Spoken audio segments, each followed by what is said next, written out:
Uh, like many of you, I have not done any intensive investigation of 9/11.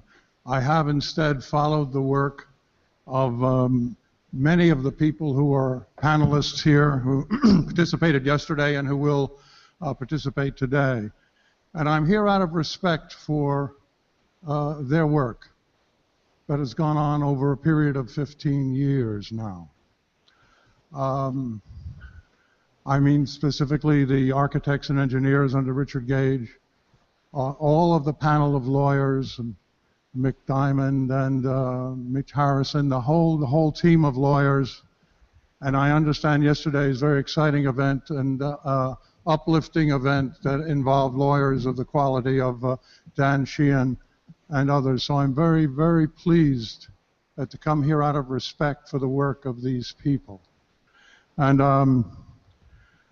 I think it's important to understand right at the outset that this work, and that which will go on for many years, has been categorically demeaned, criticized, and distorted by the ruling forces in this country and the governments of the day. Thanks to the work of a professor of political science, Lance DeHaven Smith, we learned that this effort has been underway since 1964, formally underway since 1964. There was a CIA dispatch in '64 that was primarily designed to discredit critics of the John F. Kennedy assassination.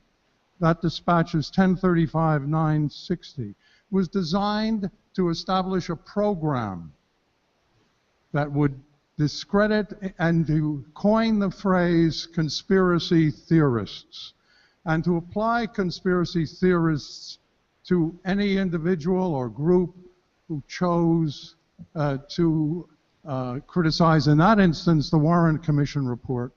But beyond that, in later years, any effort at all to bring truth to the assassinations that took place in the '60s. Now,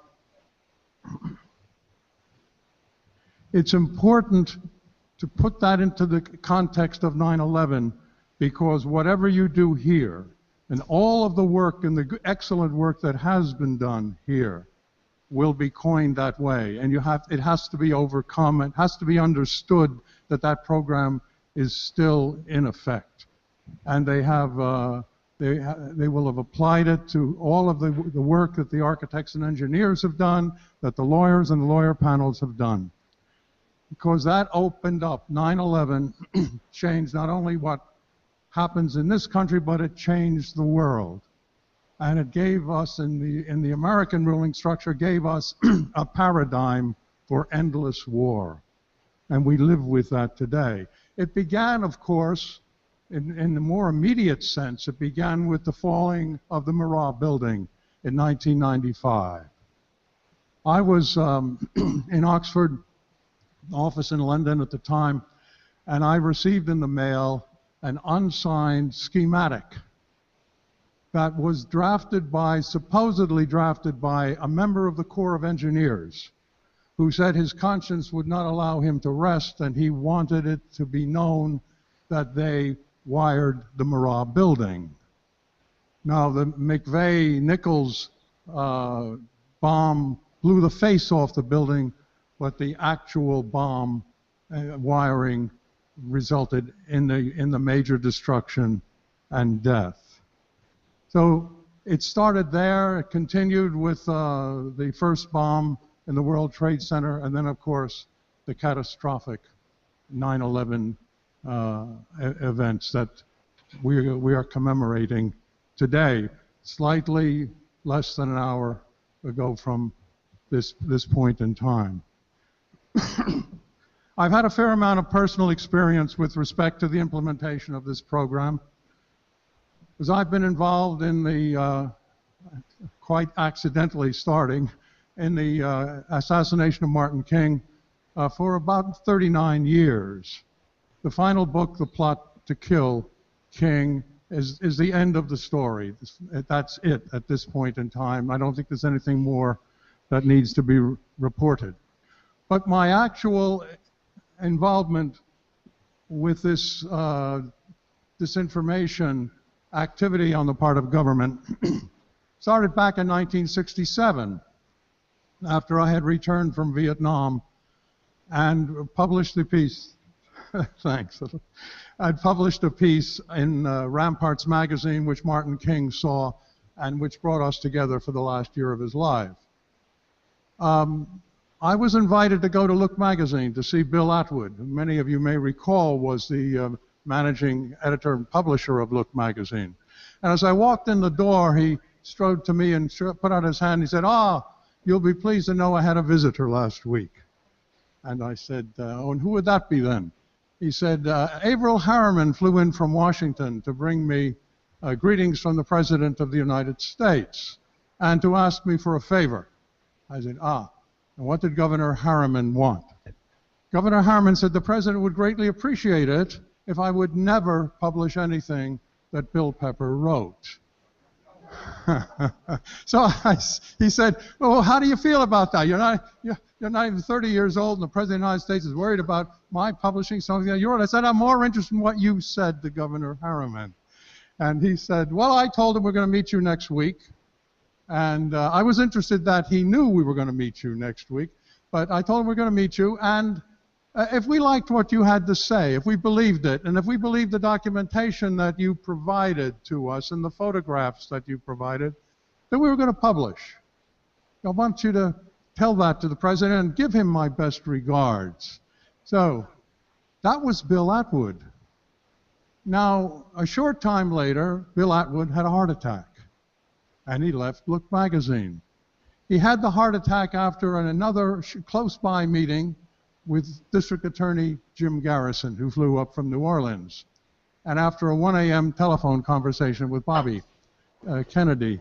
After that meeting, 3 hours later, Bill Atwood had a heart attack, left Look magazine. The facilitating deputy editor, Chandler Broussard, was fired, and of course, the article never was published. That was the beginning of my first taste of a government effort to control media.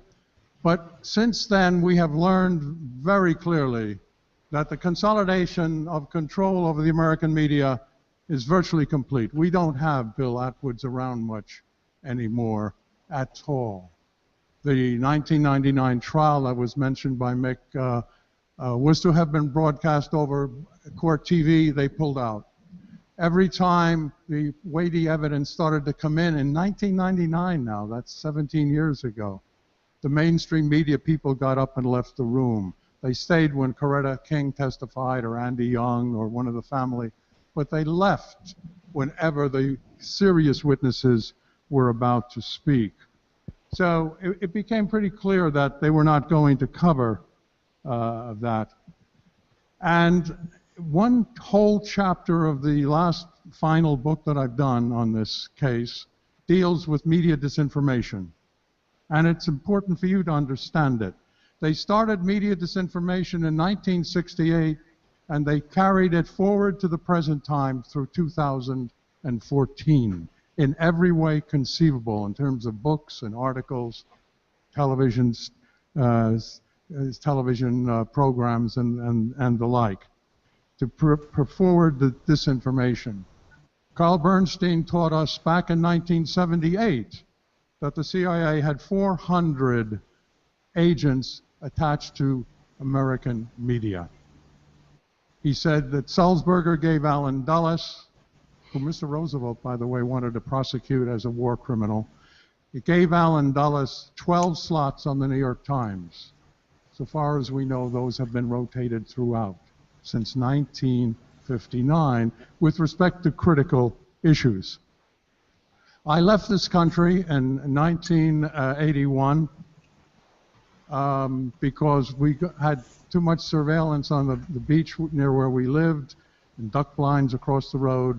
And the final straw was when my 4-year-old son got a phone call threatening the life of his father. And I said, this is no way to raise a family. So my first family was removed to Cambridge. And that's where they were raised. And I commuted back and forth.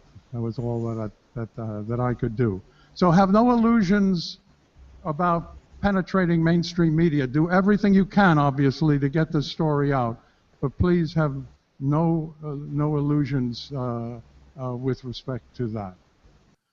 The great fear, of course, is that what happened in 9/11 will die.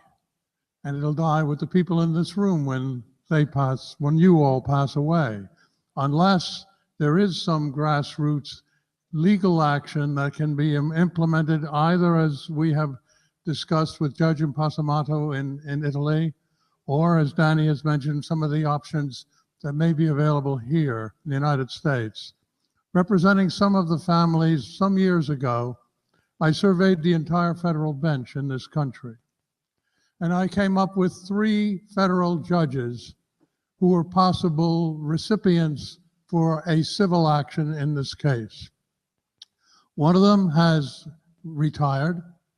One is still on the bench in Michigan, and the other is in Vermont. So there is a glimmer of hope, as far as I'm concerned, that maybe something can be done in the right court, but it's very slim and very small, because as they all have said here, Danny and Barbara have confirmed, it makes no difference which political party is running this country. The ruling masters dominate and have run it, and we have been on an endless war paradigm now since 2001, 9/11. Anyway, it's up to you to perpetuate this information you've gotten today. Thank you for coming.